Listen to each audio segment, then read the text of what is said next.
அண்ணே நாமெல்லாம் அப்படி சேர்ந்து சாப்பிட்டு எவ்வளவு நாளாச்சுண்ணே.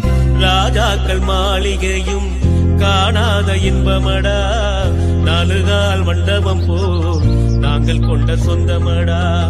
ராஜாக்கள் மாளிகையும் காணாத இன்பமடா, நாலுகால் மண்டபம் போ. தம்பி இது பேர் என்ன?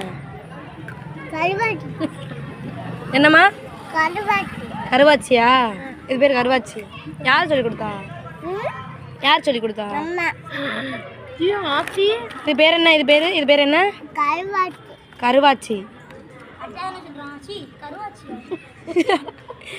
பாவம் அவரே கன்ஃபியூஷன் ஆயிட்டாப்ல.